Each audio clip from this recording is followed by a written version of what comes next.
اس لیے اس دن کو غفلت میں سستی میں نہیں گزارنا۔ میں کہتا ہوں کہ کچھ نہ بھی کر سکیں تو یہ نماز پڑھ لیجئے گا اور کوشش کر کے روزہ رکھ لیجئے گا، پھر دیکھیں کہ پورا سال کیسے بہاریں ملتی ہیں، کیسے انعامات کی بارش ہوتی ہے، کیسے تمہارا گھر مال و دولت سے بھرا رہتا ہے، کیسے انوار و تجلیات تمہارے اوپر برستے ہیں۔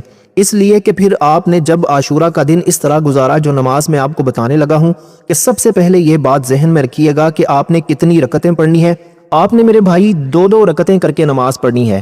دیکھیں امام علی مقام حضرت امام حسین رضی اللہ تعالی عنہ نے بھی کربلا کی سرزمین پر نماز ادا فرمائی۔ جب آپ یہ نفل نماز پڑھیں گے تو پھر اس کی برکتوں کا اندازہ ہی نہیں کہ کتنی برکتیں آپ کو ملیں گی۔ اب میں سب سے پہلے 2 رکعت نماز پڑھنے کا طریقہ بتاتا ہوں، پھر آگے جو بھی رکعتیں آپ نے پڑھنی ہے ٹوٹل تعداد بھی بتاؤں گا، طریقہ کار بھی، نیت بھی، ایک ایک چیز، ایک ایک جز، ایک ایک حصہ آپ کو سمجھاؤں گا تاکہ کوئی بھی بہن بھائی اس دن کی برکتوں سے محروم نہ رہے۔ کیونکہ یوم عاشورہ یہ صرف ایک تاریخی دن نہیں ہے بلکہ ایمان، صبر، شکر پر توکل اور حق پر ثابت قدم رہنے کا عظیم پیغام بھی ہے۔ یہ دن ہمیں یاد دلاتا ہے کہ اللہ تعالیٰ نے اپنے نیک بندوں کو کبھی تنہا نہیں چھوڑا۔ آزمائش دوستو ضرور آتی ہے مگر اس کے بعد اللہ تعالیٰ کی مدد بھی ضرور آتی ہے۔ اس لیے ہمیں چاہیے کہ ہم اس دن کی برکتوں کو سمجھیں، کیونکہ سب سے مشہور اور صحیح حدیث سے ثابت ہے جو میں نے آپ کے سامنے ذکر کیا ہے یہ واقعہ کہ فرعون نے موسیٰ علیہ السلام بنی اسرائیل پہ بے شمار ظلم کیے تھے۔ جب اللہ تعالیٰ نے موسیٰ علیہ السلام کو اپنی قوم کے ساتھ مصر سے نکلنے کا حکم دیا تو فرعون اپنے لشکر سمیت ان کے تعاقب میں نکل پڑا۔ آگے سمندر تھا، پیچھے فرعون کا لشکر۔ بنی اسرائیل گھبرا گئے اور کہنے لگے کہ اب تو ہم پکڑے جائیں گے۔ موسیٰ علیہ السلام نے پورے یقین کے ساتھ فرمایا ہرگز نہیں، بے شک میرا رب میرے ساتھ ہے، وہ ضرور میری رہنمائی فرمائے گا۔ اللہ تعالیٰ نے حکم دیا کہ اپنا عصا سمندر پر ماریں۔ دوستو سمندر پھٹ گیا، راستہ بن گیا، حضرت موسیٰ علیہ السلام اور ان کی قوم محفوظ گزر گئی، جبکہ فرعون اور اس کا لشکر سمندر میں غرق ہو گیا۔ اس نعمت کے شکرانے میں موسیٰ علیہ السلام نے روزہ رکھا۔ رسول پاک صلی اللہ علیہ وآلہ وسلم بھی اس دن روزہ رکھتے اور روزہ رکھنے کی ترغیب بھی دیتے۔ نوافل ذکر و اذکار پڑھنے کا حکم دیا گیا۔ تو اب آپ نے سب سے پہلے آپ نے 2 رکعت نماز نفل اس طرح ادا کرنی ہے کہ میں نیت کرتا ہوں یا کرتی ہوں، مرد بھی عورت بھی اس میں جو چیزیں ہیں وہ بالکل اسی طرح یعنی کہ سیم ادا کریں گے۔ دوستو میں طریقہ کار نیت سے شروع کر رہا ہوں، توجہ کے ساتھ سمجھنا ہے۔ اب دوستو کیونکہ آپ یہ نوافل پڑھیں گے، نوافل کے بعد ایک خاص عمل جو اس دن کا سب سے اہم عمل ہے جس کے کرنے سے آپ پورا سال رزق کی فراوانی میں رہیں گے انشاءاللہ۔ آپ کے گھر سے رزق ختم نہیں ہوگا، آپ کے گھر سے دولت ختم نہیں ہوگی، آپ ہمیشہ مالا مال رہیں گے۔ تو اس کا طریقہ کار میں بالکل آسان لفظوں میں آپ کو سمجھا رہا ہوں، کیونکہ اب 2 رکعت نماز نفل میں نیت کرتا ہوں یا کرتی ہوں، 2 رکعت نماز نفل توبہ کے، بندگی اللہ تعالیٰ کی، منہ طرف خانہ کعبہ کے، اللہ اکبر یہ کہہ کے آپ نے کانوں کو ہاتھ لگا لینا ہے۔ اس کا دوسرا طریقہ بھی ہے نیت کرنے کا کہ 2 رکعت نماز نفل صلاۃ التوبہ، بندگی اللہ تعالیٰ کی، منہ طرف خانہ کعبہ کے۔ دوستو جو نیت آپ کو آسان لگے آپ نے ان الفاظ میں سے وہ الفاظ اپنے لیے اس کا انتخاب کر لینا ہے۔ تو دوستو نیت میں نے 2 طریقوں سے بتا دی ہے، جس طریقے سے بھی آپ کریں گے آپ کی نماز درست ہوگی، کیونکہ میری کوشش ہوتی ہے، میرے کچھ بھائی بہن پڑھے لکھے نہیں ہوتے، وہ کامنٹس میں ہمیں بتا رہے ہوتے ہیں کہ ہمیں آسان الفاظ میں سمجھایا جائے تاکہ ہمیں سمجھ آ جائے۔ دوستو کچھ بھائی پڑھے لکھے بھی ہوتے ہیں ماشاءاللہ، تو ان کو اشارتاً بھی بات سمجھ میں آ جاتی ہے، اور ان کی پریشانی پھر یہ ہوتی ہے کہ وہ کہتے ہیں کہ ویڈیو طویل ہو جاتی ہے۔ میرے پیارے بھائی میری کوشش ہوتی ہے ہر بھائی بہن کو سمجھ آ جائے، وہ بھی اس سے برکتیں حاصل کر سکیں، وہ بھی اس سے فائدہ اٹھا لیں۔ اب آپ نے اسی ترتیب کے ساتھ جب نیت کر لی تو نیت کرنے کے بعد آپ نے پڑھنا ہے سبحانک اللہم وبحمدک وتبارک اسمک وتعالی جدک ولا الہ غیرک، اعوذ باللہ من الشیطان الرجیم، بسم اللہ الرحمن الرحیم، الحمدللہ رب العالمین الرحمن الرحیم مالک یوم الدین، ایاک نعبد و ایاک نستعین، اہدنا الصراط المستقیم صراط الذین انعمت علیہم غیر المغضوب علیہم ولا الضالین آمین۔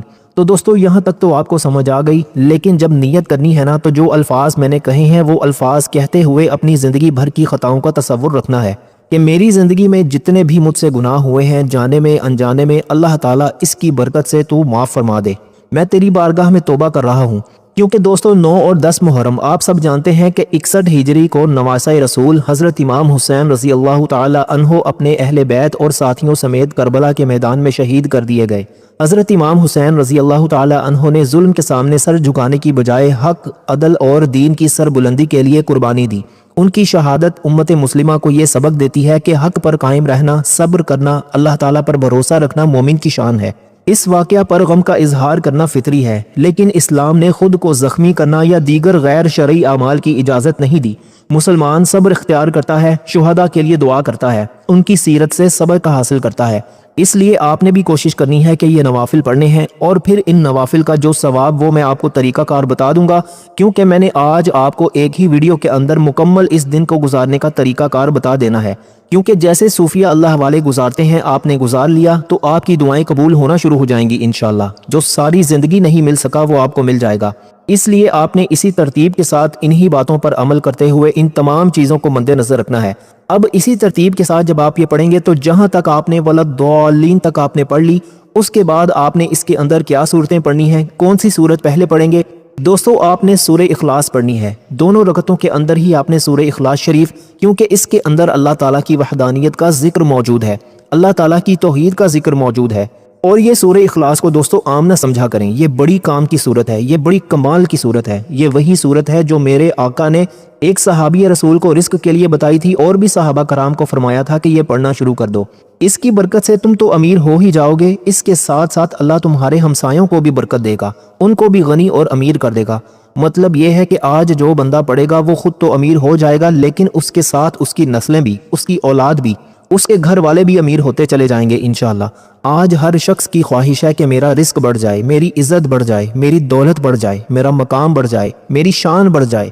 اب آپ نے اس سورت مبارکہ کو فقط 10 بار پڑھنا ہے، یعنی پہلی رکعت کے اندر 10 بار آپ اس سورہ مبارکہ کو پڑھیں گے، کیونکہ تاریخ بھی دیکھنی ہے یوم عاشورہ کی۔ پھر میں آپ کو حکمت بتانے لگا ہوں کہ دیکھیں اس سال ایسا صدیوں بعد ہوتا ہے، برسوں گزر گئے ہیں، ایسا نہیں ہوتا کہ 9، 10 محرم، جمعرات اور جمعہ کا دن آ جائے۔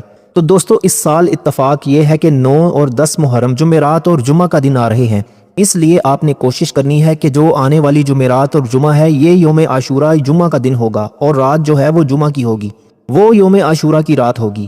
اس لیے آپ کے پاس رات بھی موجود ہونی ہے اور دن بھی۔ ایک تو دن مزید برکتوں والا ہوگا، مزید شان اور عظمت والا ہوگا، تو اس کے ساتھ ساتھ جمعہ اور عاشورہ یہ اکٹھے۔ تو دیکھیں دوستو پھر اس کے ساتھ اس کے اندر جو خاص عبادت میں آپ کو بتا رہا ہوں نا، جب آپ یہ کریں گے تو آپ کو خود اندازہ ہوگا کہ کیا کمال میں نے پایا ہے، کیونکہ اللہ تعالیٰ ہمیں یوم عاشورہ کی حقیقت، فضیلت سمجھنے، سنت کے مطابق عمل کرنے، حضرت موسیٰ علیہ السلام، رسول پاک صلی اللہ علیہ وآلہ وسلم اور امام حسین رضی اللہ تعالی عنہ کی سیرت سے سبق لینے اور حق پر ثابت قدم رہنے کی توفیق عطا فرمائے۔ سب کہیں آمین۔ اور ہماری یوم عاشورہ کے دن خصوصی دعا ہوگی، تو جو لوگ ہر سال اس دعا میں شامل ہوتے ہیں، تو جو لوگ بھی اس دعا کے اندر شامل ہونا چاہتے ہیں تو وہ کامنٹس میں صرف 10 مرتبہ درود پاک پڑھیں، پنجتن پاک کی نسبت سے کامنٹ میں نام لکھ دیں، درود پاک لکھ دیں، جو بھی لکھنا چاہتے ہیں وہ لکھ دیں۔ خاص کر ان کے لیے خصوصی دعا کی جائے گی، کیونکہ ہر سال لوگ دعا میں شامل ہوتے ہیں، کیونکہ دوستو دعا اس دن قبول ہوتی ہے، تو جن لوگوں کے لیے دعا کی جاتی ہے وہ بعد میں الحمدللہ اقرار بھی کرتے ہیں کہ بہت فائدہ ہوا ہے۔ تو اس لیے یہ جو اجتماعی دعائیں ہوتی ہیں نا، ان کے اندر ایک الگ ہی تاثیر ہوتی ہے، ان کی ایک الگ ہی طاقت ہوتی ہے، کیونکہ کوئی ایک بچہ بھی آمین کہتا ہے تو اللہ تعالیٰ اس کی برکت سے سب کی دعاؤں کو قبول فرما لیتا ہے۔ اب آپ نے جیسے پہلی رکعت میں سورہ اخلاص کو پڑھا ہے، اسی طرح دوسری رکعت میں بھی اسی تعداد میں پڑھنا ہے، کیونکہ دیکھیں دوستو دن بھی 10 محرم ہے اور سورت بھی 10 بار پڑھی جا رہی ہے، اور اس کے اندر اور بہت ساری حکمتیں اور راز ہیں کہ 10 کا عدد ہی کیوں ضروری ہے، یہ میں پھر کبھی آپ کو بتاؤں گا۔ دیکھیں دوستو جو پہلا عشرہ ہوتا ہے نا 10 دنوں کا، یعنی کہ جیسے محرم الحرام کا پہلا عشرہ، اس کی سب سے زیادہ فضیلت ہے، جیسے رمضان کے آخری عشرے کی فضیلت ہوتی ہے، اسی طرح قربانی کا مہینہ گزرا اس کے پہلے 10 دنوں کی فضیلت۔ اور دوستو پھر یہ بہت زیادہ راز کی باتیں ہیں، یہ میں پھر کبھی راز کھولوں گا، لیکن آج میری کوشش ہے کہ میں اختصار کے ساتھ آگے عمل کو لے کر چلوں۔ اب دوستو 2 رکعت آپ نے مکمل کر لی، یعنی کہ دوسری رکعت میں بھی سورہ اخلاص کو پڑھا، اس کے بعد آپ نے رکوع کیا، سجدہ کیا، تشہد بیٹھے، سلام پھیرا۔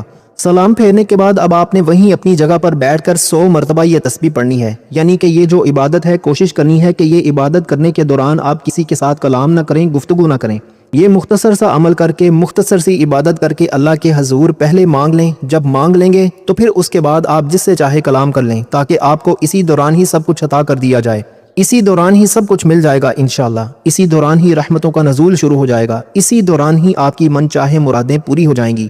تو اس لیے دوستو اب آپ نے اسی ترتیب کے ساتھ یہ تمام کام کرنے ہیں جو میں آپ کو عرض کر رہا ہوں۔ اب اس کے بعد آپ نے جو تسبیح پڑھنی ہے جس کا میں نے ذکر کیا ہے وہ کیا ہے؟ اس کے ذریعے اللہ تعالیٰ تمہارے گناہوں کو معاف فرما دے گا اگر سمندر کی جا کے برابر بھی ہوں گے۔ تو اس لیے دوستو جب آپ اس ترتیب کے ساتھ یہ کام کرتے ہیں نا تو پھر اس کی ترتیب کیونکہ انتہائی شاندار ہے، ایسی ترتیبیں ہر کوئی نہیں جانتا اور ہر کسی کو اس کے بارے میں علم نہیں ہوتا۔ یہ سینہ بسینہ کچھ چیزیں چلتی ہیں جو آج ہمارے تک پہنچیں۔ ہم برسوں سے، کئی سالوں سے لوگوں کو یہ بتا رہے ہیں اور لوگ اس پر عمل کر کے اپنی زندگیاں سنوار رہے ہیں۔ تو اب آپ اس ترتیب کے ساتھ پڑھتے چلے جائیں گے تو انشاءاللہ تعالیٰ برکتیں ہی برکتیں ملتی چلی جائیں گی۔ اب اس کے بعد جو تسبیح میں نے ذکر کی، جس کی تعداد میں نے بتائی، وہ تسبیح کون سی ہے؟ وہ تسبیح ہے سبحان اللہ و بحمدہ، سبحان اللہ العظیم و بحمدہ استغفر اللہ۔ کیونکہ دوستو اس میں اللہ تعالیٰ کی پاکی بیان کی گئی ہے اور یہ خاص تسبیح، اس کے ذریعے گناہ بھی معاف ہو جاتے ہیں، اس کے ذریعے رزق بھی ملتا ہے، اس کے ذریعے اور بھی بہت سارے انعامات ملتے ہیں۔ کیونکہ میرے آقا صلی اللہ علیہ وآلہ وسلم کی بارگاہ میں صحابی رسول آئے، میرے آقا نے ان کو ایک ایسی تسبیح بتائی اور فرمایا کہ تم اس کو پڑھا کرو۔ اس کی برکت یہ ہے کہ اب تمہیں دولت کے پیچھے بھاگنے کی ضرورت نہیں پڑے گی، دولت خود تمہارے پیچھے بھاگے گی۔ میرے پیارے بھائیوں، اب آپ اس کو پڑھ کر دیکھ لیجئے گا، تمہیں خود اندازہ ہو جائے گا۔ اب اس کے بعد پھر آگے 2 رکعت نماز نفل کی نیت کرنی ہے کہ میں نیت کرتا ہوں یا کرتی ہوں۔ جب یہ تسبیح پڑھ لیں تو فوراً کھڑے ہو جائیں۔ عورت ہے یا مرد، جو بھی بیٹھ کے پڑھنا چاہتے ہیں بیٹھ کے پڑھیں۔ مردوں کو چاہیے کہ کھڑے ہو کر پڑھیں گے تو ان کو دگنا ثواب ملے گا، یعنی کہ نوافل کا ثواب ان کو دگنا ملتا ہے۔ تو اس لیے بیٹھنے کی بنسبت کھڑے ہو کے، اس لیے کہ جب دوسرے 2 نفل کی نیت کرنی ہے تو اس میں یہ کہنا ہے کہ 2 رکعت نماز نفل بندگی اللہ تعالیٰ کی، منہ طرف خانہ کعبہ کے، اللہ اکبر۔ جب یہ نیت کرنی ہے نا 2 رکعت نماز نفل، یعنی کہ یہ نفل آپ کس کے لیے پڑھ رہے ہیں؟ اللہ تعالیٰ کی عبادت کر رہے ہیں، تو آپ نے اس سال ثواب کرنا ہے شہدائے کرب و بلا کو۔ 2 رکعت نماز نفل اصال ثواب شہدائے کرب و بلا کے، بندگی اللہ تعالیٰ کے، منہ طرف خانہ کعبہ کے، اللہ اکبر۔ اب آپ نے یہ 2 رکعتیں پڑھنی ہے۔ میں نے جو چیزیں آپ کو بتائی ہیں نا یہ بڑی اہم ہے، بڑی قیمتی باتیں ہیں۔ یہ ایک ایک چیز میں کہتا ہوں کہ آپ کے لیے کمال ثابت ہوگی جب آپ اس پر عمل کریں گے۔ دیکھیں دوستو، جب آپ عمل نہیں کرتے نا تو پھر بھائی میں کچھ کہہ نہیں سکتا، پھر آپ کی اپنی مرضی ہے، لیکن میں بڑی کوشش کر کے اور بڑا ٹائم نکال کر آپ تک یہ پیغام پہنچا رہا ہوں۔ اب آپ کا حق بنتا ہے کہ اس کو آگے لوگوں تک شیئر کریں تاکہ بہت سارے بہن بھائیوں کا، دوستوں کا فائدہ ہو اور اس کی برکتوں سے وہ مالا مال ہو جائیں۔ اب اس کے اندر آپ نے کیا پڑھنا ہے؟ جب نیت کر لی اس کے بعد آپ نے اسی طرح ثنا پڑھنی ہے، سبحانک اللہم و بحمدک و تبارک اسمک و تعالی جدک و لا الہ غیرک۔ آگے آپ نے تعوذ پڑھنا ہے، تسمیہ پڑھنی ہے، اور پھر آپ نے سورہ فاتحہ شریف، اور سورہ فاتحہ کے بعد آپ نے جو صورتیں پڑھنی ہے نا یہ ذرا سمجھ لیں۔ اب پھر آپ نے ان رکعتوں کے اندر، پہلی رکعت کے اندر اب آپ نے سورہ اخلاص کو پڑھنا ہے۔ اب اس پورے عمل کے اندر جو رکعتیں پڑھی جا رہی ہیں اس میں سورہ اخلاص ہی پڑھی جا رہی ہے، تو کیونکہ اس کے اندر اللہ تعالیٰ کی وحدانیت موجود ہے، حضور کا ذکر بھی موجود ہے۔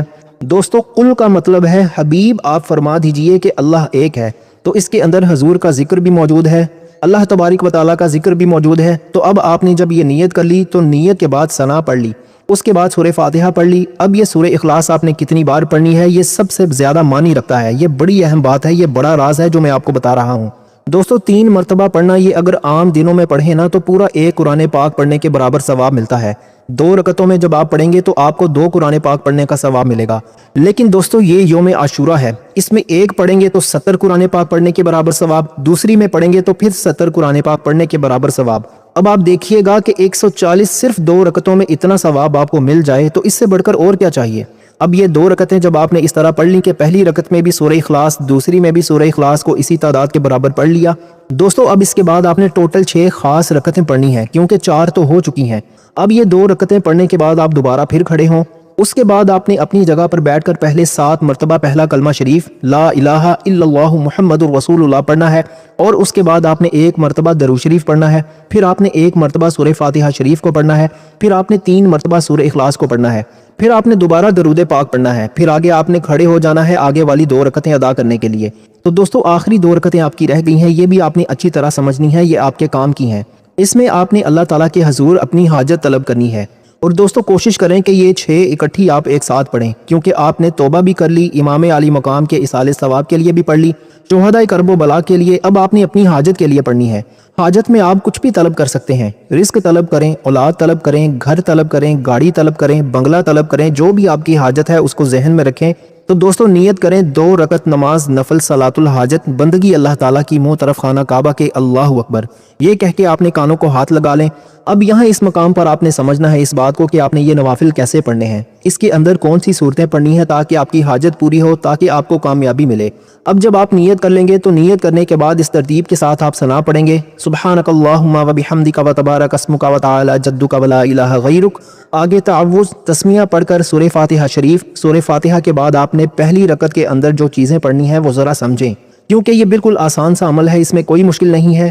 اور ویسے بھی دوستو اب ہم اختتام کی طرف جا رہے ہیں اور آپ کو خود ہی اندازہ ہو رہا ہے کہ یہ تو بالکل آسان ہے، ہم بڑی آسانی کے ساتھ ایک ہی وقت میں کر سکتے ہیں، اور جب ایک ہی وقت میں یہ ساری چیزیں پڑھ سکتے ہیں تو پھر مشکل کس بات کی ہے۔ چند منٹ لگتے ہیں دوستو، یقین کریں چند منٹوں میں، کیونکہ حاجت پوری ہونے کے فوراً اسباب پیدا ہو جائیں گے انشاءاللہ۔ دل و دماغ کو بھی سکون ہوگا، رزق کا مسئلہ ہو، شادی کا مسئلہ ہو، اولاد کا مسئلہ ہو، قرض کا مسئلہ ہو، پریشانی ہو، کوئی بھی روحانی مسئلہ ہو، انشاءاللہ روحانی طاقت مل جائے گی، قرب الہی نصیب ہو جائے گا۔ تو دوستو یہ ساری چیزیں الحمدللہ آپ کو مل جائیں گی۔ اب آپ نے پہلی رکعت کے اندر سورہ فاتحہ کے بعد سورہ کوثر کو پڑھنا ہے، یعنی کہ آپ نے جب ولضالین آمین کہنا ہے تو پھر آپ نے سورہ کوثر شریف کو پڑھنا ہے۔ تو دوستو سورہ کوثر شریف کتنی بار پڑھیں گے یہ بات ذہن میں رکھیے گا، آپ نے سورہ کوثر کو فقط 3 مرتبہ پڑھنا ہے۔ سورہ کوثر کے بعد آپ سورہ اخلاص کو پڑھیں گے، اور سورہ اخلاص کو آپ نے صرف 3 بار پڑھنا ہے، یعنی کہ پہلے آپ نے سورہ کوثر پڑھنی ہے، بعد میں آپ نے سورہ اخلاص پڑھنی ہے۔ یہ دوستو میں پہلی رکعت کی بات کر رہا ہوں، اور دوسری رکعت میں بھی اسی طرح سیم ہے، اس میں بھی سورہ کوثر کو 3 مرتبہ، سورہ اخلاص کو 3 مرتبہ۔ تو دوستو پہلے سورہ کوثر، بعد میں سورہ اخلاص، یہ ترتیب آپ نے اپنے ذہن میں رکھنی ہے۔ تو دوستو اس لیے میری آپ سے گزارش ہے کہ میں نے بڑی محنت کے ساتھ یہ تمام چیزیں آپ کو بتائی ہیں، ایک ایک بزرگ کی ایک ایک چیز آپ کے سامنے پیش کر رہا ہوں۔ تو دوستو ویڈیو کو لائک اور شیئر کرنا آپ کا حق بنتا ہے، اس ویڈیو کو مکمل دیکھ کر آگے لوگوں کو بھی بتائیں، زبانی بھی بتا سکتے ہیں، جو دوست احباب ملیں مساجد میں، خواتین گھر میں، سب کو بتائیں تاکہ سب کا فائدہ ہو۔ تو جب اس ترتیب کے ساتھ آپ پڑھ لیں تو پڑھنے کے بعد آپ نے سلام جب پھیر لیا تو اپنی جگہ پر بیٹھے بیٹھے اب آپ نے ایک مختصر سا عمل پڑھنا ہے۔ وہ کیا ہے؟ وہ آپ نے درود پاک پڑھنا ہے، صرف اور صرف 100 مرتبہ۔ اس کے بعد دوستو آپ نے رات بعد نماز عشاء سورہ اخلاص شریف پڑھنی ہے، اول آخر 11 مرتبہ درود ابراہیمی اور 41 مرتبہ 41 ٹائمز سورہ اخلاص۔ اب دوستو جتنا آپ نے درود پاک پڑھا ہے، نوافل پڑھے ہیں، ذکر و اذکار کیے، سارے کا سارا ثواب جو ہے وہ شہدائے کرب و بلا کی ارواح کو پیش کر دیں، حضور صلی اللہ علیہ وآلہ وسلم کی پاک اور بلند بارگاہ میں حاضر کریں، اور پھر دوستو آپ نے اللہ تعالیٰ کے حضور دعا کرنی ہے، ان کے وسیلہ سے انشاءاللہ ہر دعا آپ کی قبول ہوگی۔ اللہ تعالیٰ ہم سب کا حامی و ناصر ہو، اللہ تعالیٰ آپ سب کو خوش اور آباد رکھے، ہمیشہ ہنستے اور مسکراتے رہیں۔ ملتے ہیں انشاءاللہ ایک اور نئی انٹرسٹنگ ویڈیو کے ساتھ، تب تک کے لیے اپنا بہت سارا خیال رکھیے گا، اور اپنے اس چینل کا بھی، اپنے بھائی کو بھی اپنی خصوصی دعاؤں اور اپنے دل کے کسی کونے میں ضرور یاد رکھیے گا۔ اللہ حافظ۔